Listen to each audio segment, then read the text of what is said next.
MP হওয়ার আগে ২০০৮ সালে ১১টি ব্যাংকে এনামুল হকের ঋণ ছিল ৩৭ কোটি টাকার বেশি। প্রথমবার এমপি হয়েই সব ঋণ পরিশোধ করে ফেলেন। ২০১৩ সালে নিজের হলফনামায় নিজেই ৩৭ কোটি টাকা ঋণ মুক্তির ঘোষণা দেন। আর এসবই করেছেন জমি দখল, নিয়োগ ও মনোনয়ন বাণিজ্য করে। আগে তার নিজের কোনো গাড়ি না থাকলেও এমপি হওয়ার পর কয়েক কোটি টাকা দামের গাড়ি কেনেন নিজের ও স্ত্রীর নামে। এমপি হয়ে জাদুর কাঠি হাতে পাওয়া এনামুল হকের শৈশব কেটেছে অভাব অনটনে। বগুড়া পলিটেকনিকে ইসলামী ছাত্র শিবিরের বাইতুল মাল সম্পাদক ছিলেন। ডিপ্লোমা ইঞ্জিনিয়ারিং শেষ করে কিছুদিন চাকরির পর খোলেন গার্মেন্টস কোম্পানি। ২০০৮ সালের নির্বাচনে হঠাৎ করেই তিনি আওয়ামী লীগের মনোনয়ন পেয়ে হয়ে যান এমপি। এরপর থেকে বদলে যায় তার ধন সম্পদের হিসাবটাও।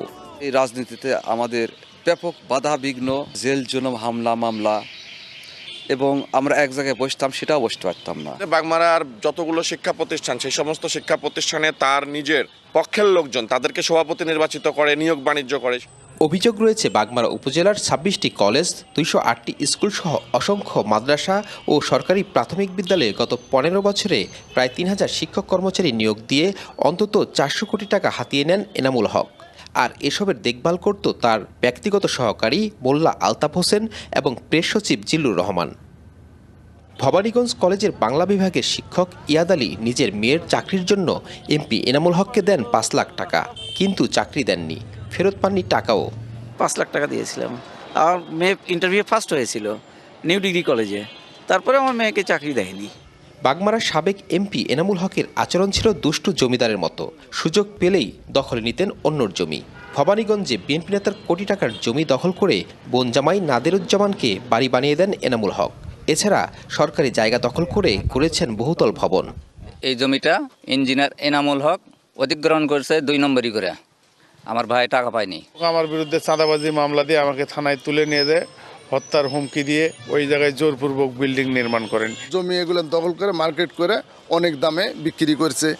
বিদ্যুৎ কেন্দ্র করার নামে ২০২২ সালে মারিয়া ইউনিয়নের ২৫ জন কৃষকের ১৭ বিঘা জমি দখল করেন এনামুল হক। ক্যাডার বাহিনী দিয়ে উচ্ছেদ করেন অসহায় মানুষদের। বলসিং এলাকায় যে পাওয়ার হাউস করা হয়েছে, বিশাল এলাকা বিশিষ্ট করে ঘেরাও করে নিছে, কোটি কোটি টাকা পাবলিকের নামে তিনি নিয়েছেন, কিন্তু পাবলিক পায়নি, এটা এলাকাবাসী বলেছে। প্রভাব খাটিয়ে নামমাত্র মূল্যে আদিবাসী পল্লীর ১৫২ বিঘা ও হিন্দুদের ২২ বিঘা জমি দখলে নেন। অভিযোগ রয়েছে প্রতিটি স্থানীয় সরকার নির্বাচনে মনোনয়ন বাণিজ্য করতেন এনামুল হক। এছাড়া টাকার বিনিময়ে দলীয় পদ দিয়েছেন জেএমবি নেতা ও সর্বহারা ক্যাডারদের। বহুতল বাণিজ্যিক ভবন বানিয়ে দেওয়ার কথা বলে রাজশাহী শহরে ১৬ তলা সিটি সেন্টার নির্মাণের কথা থাকলেও গত ১৫ বছরও তা সম্পন্ন করতে পারেননি। এছাড়া বিভিন্ন নারীর সঙ্গে এনামুল হকের অডিও ভিডিও ভাইরাল হয়। অনেকেই হয়েছেন প্রতারিত। টাকা পয়সার জন্য না, শুধুমাত্র তাকে ভালোবেসে এতটা দিন এতটা সময় তার সাথে কাটাইছি। এখন সে আমাকে বলে যে আমি প্রস্টিটিউট, আমি খারাপ। সরকারি চাকরি দেওয়ার কথা ছিল, সরকারি চাকরিও দেয় নাই। সম্পদ বাড়ার ছাপ হলফনামায় থাকলেও তা প্রকৃত সম্পদের তুলনায় নগণ্য। ২০০৮ সালের হলফনামা অনুযায়ী এনামুল হকের বার্ষিক আয় ছিল ২০ লাখ টাকা, যা ২০২৪-এ কয়েক গুণ বেড়ে হয় ১,২৬ লাখ। স্থাবর সম্পদ ৪৩,৪৫,০০০ থেকে হয়েছে ২,৩১ লাখ। আর ১৬ বছরে অস্থাবর সম্পদ ৯,৯৫,০০০ টাকা থেকে হয়েছে ৯,৩৮ লাখ টাকার। কারাগারে থাকায় অভিযোগের বিষয়ে সাবেক এমপি এনামুল হকের বক্তব্য পাওয়া যায়নি। তবে তার ছোট ভাই ইউপি চেয়ারম্যান রেজাউল হক জানালেন, তার ভাই দুর্নীতি করে কমপক্ষে ১০,০০০ কোটি টাকার মালিক হয়েছেন। দুর্নীতিবাজ, তাছাড়া কেমনে ১০,০০০ কোটি টাকা হলো? আমি এটা হিংসাত্মক মনোভাব নিয়ে বলিনি। উনি আমাকে দেয়নি, খায়নি, সেজন্য কিন্তু আমি বলিনি। আমি বলেছি দেশের স্বার্থে। অবৈধ সম্পদ অর্জনের বিষয়ে এনামুল হকের বিরুদ্ধে অনুসন্ধান শুরু করেছে দুদক। ছাত্র জনতার উপর হামলার অভিযোগে তার বিরুদ্ধে মামলা হয়। ১৬ই সেপ্টেম্বর তিনি ঢাকার আদাবর থেকে গ্রেপ্তার হন। Sourav Habib, DBC news, Rajshahi. ২৭ December বেলা ১১টায় মাওয়া এক্সপ্রেসওয়ের ধলেশ্বরী টোল প্লাজায় টোল পরিশোধের জন্য দাঁড়িয়ে থাকা মোটরসাইকেল, মাইক্রোবাস ও প্রাইভেট কারকে ধাক্কা দিয়ে দুমড়ে মুচড়ে দেয় ব্যাপারী পরিবহনের একটি বাস। এতে প্রাইভেট কারের ধাক্কায় একই পরিবারের ৪ জন ও মোটরসাইকেলের ২ আরোহীর মৃত্যু হয়। আহত হয়েছেন আরও ৪ জন। গ্রেফতার করা হয় চালক ও হেলপারকে। এক্সপ্রেসওয়েতে কার, বাস, মিনিবাস, মাইক্রোবাসের সর্বোচ্চ গতি হবে ঘন্টায় ৮০ kilometre. Truck, covered van, mini truck সহ সব ধরনের মালবাহী যানের গতিবেগ সর্বোচ্চ ৫০ কিলোমিটার আর মোটরসাইকেলের সর্বোচ্চ গতিবেগ ঘন্টায় ৬০ কিলোমিটার। সরকারি পরিসংখ্যানে বাংলাদেশ হাইওয়ে পুলিশ বলছে গত 2 মাসে 646টি সড়ক দুর্ঘটনায় 404 জন প্রাণ হারানোর মধ্যে নারী 321 জন এবং শিশু 16। নিরাপদ সড়ক চাই আন্দোলনের জরিপে বলা হয়েছে গত 2 মাসে 892টি সড়ক দুর্ঘটনায় নিহত 876 জন এবং আহত হয়েছেন 1468 জন। এদিকে সেভ দ্য রোড সংবাদ সম্মেলনে তুলে ধরেন গত 2 মাসের সড়ক দুর্ঘটনা। তাতে বলা হয় 7,000-এর অধিক দুর্ঘটনায় প্রাণ হারিয়েছেন 1,258 জন যাত্রী। শুধু মাওয়া নয়, দেশের বিভিন্ন স্থানে প্রতিদিন গড়ে 2 থেকে 3টি সড়ক দুর্ঘটনা ঘটছে, এমন তথ্য বাংলাদেশের যাত্রী কল্যাণ সমিতির। উন্নত বিশ্বে তারা ছোট যানবাহন বন্ধ করেছে, স্মার্ট গণপরিবহন ব্যবস্থার প্রবর্তন করেছে, তারা সড়ক নিরাপত্তার জন্য সড়কের রোড সাইন, রোড মার্কিং, আলোকবাতি এবং যে সমস্ত ইন্ডিকেটরগুলোতে তারা কাজ করেছে, আমাদেরকে সেদিকে দাবিতে হতে হবে। এদিকে ARI ডিবিসি নিউজকে মুঠোফোনে জানায় দেশের প্রতিটি সড়কে 20 মিনিট পর ট্রাফিক ব্যবস্থা বিষয়ে সতর্ক করতে হবে চালকদের, আমূল পরিবর্তন আনতে হবে ব্যবস্থাপনাতেও। কুয়াশার মধ্যে কতটুকু গতিবেগে গাড়ি চালাতে পারবে এরকম কোনো সুস্পষ্ট নির্দেশনা কিন্তু আসলে ড্রাইভারকে দেওয়া হয় না। কোন কোন কারণে তারা ওভার স্পিডটা করে সেটাকে বের করে নিয়ে এসে সেইখানে ঠিক করতে হবে। অ্যাক্সিডেন্ট থেকে যদি রক্ষা পেতে হয় তাহলে অবশ্যই ট্রান্সপোর্ট সেক্টরকে, ট্রান্সপোর্ট সিস্টেমকে একটু ঢেলে সাজাতে হবে। দেশের প্রতিটি মহাসড়কে ট্রেকার বসাতে হবে, এর ফলে বেপরোয়া গতিতে কেউ গাড়ি চালাতে পারবেন না বলে মনে করেন তিনি। এছাড়া ঘন কুয়াশার মধ্যে গাড়ি চালাতে সতর্ক থাকার পরামর্শ বিশেষজ্ঞদের। Ariful Islam, DBC news, Dhaka. সাবেক প্রধানমন্ত্রী ভারতে যাওয়ার 4 মাস 18 দিন পর তাকে ফিরিয়ে দেওয়ার কূটনৈতিক চিঠি ভারতকে দেয় বাংলাদেশ। চিঠির প্রাপ্তি স্বীকার করলেও এখনও ভারত এই অনুরোধে সাড়া দেয়নি। পররাষ্ট্র মন্ত্রণালয়ের মুখপাত্র বলছেন, এত দ্রুত উত্তর পাওয়ার আশাও করে না বাংলাদেশ। কিন্তু ভারত এ বিষয়ে কেন কিছু বলছে না? আন্তর্জাতিক সম্পর্ক বিশ্লেষকরা বলছেন, বাংলাদেশ যথেষ্ট গুরুত্ব দিয়েই প্রাথমিক কাজটি করেছে।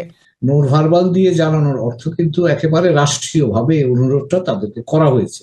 তো কাজে এখানে নোট ভার্বালকে কম গুরুত্বপূর্ণ ভাববার কোনো কারণ নাই। এখন যেটা ভারতীয়রা করতে পারে, এরপরে যদি ওদের কোনো দিক থেকে কিছু বলবার থাকে, তারা আবার তাদের ফিরতি নোট ভার্বালে সে তাদের বক্তব্যটা তারা ইচ্ছা করলে উপস্থাপন করতে পারে। নোট ভার্বাল একটা অফিসিয়াল ডকুমেন্ট এবং এই ডকুমেন্টের যথেষ্ট গুরুত্ব আছে এই কারণে যে এর মাধ্যমে বাংলাদেশ সরকার তার যে ইন্টেনশনটা আছে এটা জানিয়েছেন। নিশ্চিতভাবে নোট ভার্বাল খুব শক্ত ডকুমেন্ট না হলেও এটা একটা ফার্স্ট স্টেপ। তবে এক্ষেত্রে বন্দি প্রত্যার্পণ চুক্তির ফাঁকফোকরগুলো আরও বিবেচনায় নেওয়ার কথাও বলেন বাংলাদেশ এবং ভারতের আন্তর্জাতিক সম্পর্ক বিশ্লেষকরা। যদি আপনি এক্সট্রাডিশন ট্রিটির জায়গাতে দেখেন, সেই জায়গাতে আসলে পুরোটাই ভারত বা বাংলাদেশের যে দেশেই একজন থাকেন না কেন তার জন্য কিন্তু যথেষ্ট লেভারেজ দেয়া আছে। 2016 সালে এই ট্রিটিটা করা হয়েছিল। সেই ট্রিটিটা আসলে কোনো ব্যক্তিকে মাথায় রেখে নাকি ওভারঅল দুই দেশের স্বার্থের ব্যাপারে মনোযোগী হয়ে করা হয়েছিল, সেটা নিয়ে আমার মনে হয় একটু ভাবনা চিন্তার জায়গা আছে। এক্সট্রাডিশন ট্রিটি অনুযায়ী ভারত বাংলাদেশের যে কোনো অ্যাকিউজ এবং যে কোনো কনভিক্টেড মানুষের ব্যাপারে ভালো মতো গবেষণা করে তাদের এক্সট্রাডিশন ডিমান্ডটাকে কনসিডার করতে পারে। তার মানে এই বাধ্যবাধকতা ভারত সরকারের নেই যে সেই কনসিডারেশন করে তাদেরকে সর্বমতে সবসময়ই সেই মানুষকে ট্রান্সফার করে দিতে হবে এক্সট্রাডিশন ট্রিটি অনুযায়ী। দুদেশের মধ্যে সম্পর্কের অচলাবস্থা কাটিয়ে এখন কথাবার্তা শুরু হয়েছে, যা ইতিবাচক বলেই মনে করেন সকলে। ইশরাত জাহান উর্মি, ডিবিসি নিউজ, ঢাকা।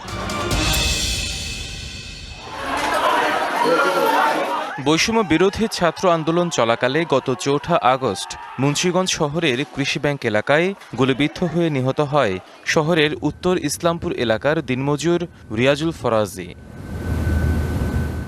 অসুস্থ স্ত্রীর চিকিৎসায় জমাচ্ছিলেন টাকা, কিন্তু আন্দোলনে গুলিবিদ্ধ হয়ে নিজেই ফিরলেন লাশ হয়ে। স্ত্রীর দাবি, কোনো ধরনের রাজনীতির সাথে জড়িত ছিলেন না রিয়াজুল। আমার স্বামী কোনো দল করে না, কিছু করে না, দিন মজুরি কাম করছে, খাইছে, কে না জানে। সকালে কামে গেছে, রাইতে লাইছে। মায়ের চিকিৎসায় শেষ হয়েছে সরকারি ও বিভিন্ন রাজনৈতিক দল থেকে পাওয়া অনুদানের টাকা। এই মুহূর্তে সরকারি পৃষ্ঠপোষকতা কিংবা সামর্থ্যবানদের স্থায়ী জীবিকার ব্যবস্থা করে দেওয়ার অনুরোধ নিহত রিয়াজুলের বড় মেয়ের। সরকার যে 5 লাখ টাকা দিচ্ছে এই দিয়ে আমার চিকিৎসা করাতেছি, সংসার খরচ সবই দিয়ে করতেছি। যদি সরকার আমাকে পাশে দাঁড়ায় আর আমার বোনের যদি একটা চাকরি ফ্যামিলি যে কোনো একজনের চাকরি দিলাম চলে খাইতে পারবো। স্থানীয়রা বলছেন এখন পর্যন্ত যেসব সহযোগিতা পেয়েছেন তা প্রয়োজনের তুলনায় অপ্রতুল। গুলিবিদ্ধ হয়ে দীর্ঘদিন হাসপাতালে ট্রিটমেন্ট করে আসলো, তারা বর্তমানে কি অবস্থায় আছে, কিভাবে তাদের সংসার চলে, সেই বিষয়ে আমি সরকারের কোনো পদক্ষেপ বা কোনো দলের পক্ষ থেকে ওরকম কোনো পদক্ষেপ দেখতে পাচ্ছি না। নিহতের পরিবারের ভবিষ্যৎ নিশ্চিতে সরকারিভাবে যথাযথ উদ্যোগ নেওয়া হবে এমনটাই প্রত্যাশা স্থানীয়দের। DBC news desk. শুক্রবার ভূমিকম্পে কেঁপে ওঠে রাজধানীসহ দেশের বিভিন্ন এলাকা। মিয়ানমারে উৎপত্তি হওয়া এই ভূমিকম্পের মাত্রা ছিল 5। এছাড়া গত বছরের অক্টোবরে দেশের ভেতরে এবং সীমান্তের কাছাকাছি এলাকায় পরপর 2 দফা ভূমিকম্প হয়। পরিসংখ্যান বলছে গেল 2 বছরে দেশের ভেতরে অনুভূত হওয়া এমন ভূমিকম্পনের সংখ্যা 15টিরও বেশি, যার বেশিরভাগই ছিল মৃদু বা মাঝারি মাত্রার। তবে ভয়াবহ বিষয় হচ্ছে 9 মাত্রা পর্যন্ত অতি তীব্র ভূমিকম্পের ঝুঁকিতে রয়েছে বাংলাদেশ। ভূতত্ত্ববিদরা বলছেন তিব্বত, ইন্ডিয়ান ও বার্মিজ প্লেটের যে সংযোগস্থল ভূমিকম্পের বড় ঝুঁকি তৈরি করেছে তার অবস্থান বাংলাদেশের ভেতরেই, এবং এই প্লেট প্রতি বছর পরস্পরের দিকে আগাচ্ছে কয়েক সেন্টিমিটার করে, যাতে আরও বাড়ছে ঝুঁকি। ভূতত্ত্ববিদ অধ্যাপক সৈয়দ হুমায়ুন আখতারের মতে বাংলাদেশের ভেতরে থাকা ফল্টে 8 থেকে 9 মাত্রার ভূমিকম্প হবার মতো শক্তি তৈরি হয়েছে। এই যে আটকে থাকা, এটাকে আমরা বলি লকড জোন। সো এই লকড জোন থাকার কারণে এটা আরও আমাদের জন্য বিপজ্জনক। 8.2 থেকে 9 মাত্রার ভূমিকম্প সৃষ্টি হওয়ার মতো শক্তি এখানে জমা হয়ে আছে। শক্তিটা ধাপে ধাপেও বের হতে পারে, আবার একবারও বের করে দিতে পারে। বুয়েটের গবেষকরা বলছেন এই ধরনের ভূমিকম্প হলে রাজধানীর প্রায় অর্ধেক ভবনই ক্ষতিগ্রস্ত হবে। 50% মধ্যে 25% হচ্ছে ইমিডিয়েট ভ্যাকেন্ট করে দেওয়ার অবস্থায় ছিল, আর বাকি 25% ছিল হচ্ছে মধ্যম ঝুঁকির মধ্যে। রাফলি বলা যায় যে আমাদের হয়তো 50% বিল্ডিং ভালো, কিন্তু আমরা ক্যাটেগরিক্যালি যেটা বলতে চাই যে রেসিডেন্সিয়াল বিল্ডিংয়ের প্যাটার্ন মে বি ডিফারেন্ট। দুর্যোগ ব্যবস্থাপনা বিশেষজ্ঞরা বলছেন এমন ভূমিকম্প মোকাবিলায় 20% ব্যবস্থাপনার সক্ষমতা নেই বাংলাদেশের। যদি মেগা সিটি ঢাকা শহরের কথা যদি বলেন, আমরা অবশ্যই রেড জোনের মধ্যে আছি। এগুলো ডেব্রি তৈরি হবে, আর ডেব্রি তৈরি হলে এই ডেব্রিকে সরানোর জন্য যে আমাদের যে প্রস্তুতি যেটা দরকার, তার 20% সক্ষমতা আমাদের এখন পর্যন্ত আমরা তৈরি করতে পারিনি। বিশেষজ্ঞরা বলছেন ভূমিকম্প পরবর্তী ক্ষয়ক্ষতি এড়াতে সরকারের দীর্ঘমেয়াদী বিভিন্ন উদ্যোগের পাশাপাশি ভূমিকম্পে করণীয় সম্পর্কেও সবাইকে সচেতন করতে হবে। মনিরুল সোহাগ, ডিবিসি নিউজ, ঢাকা।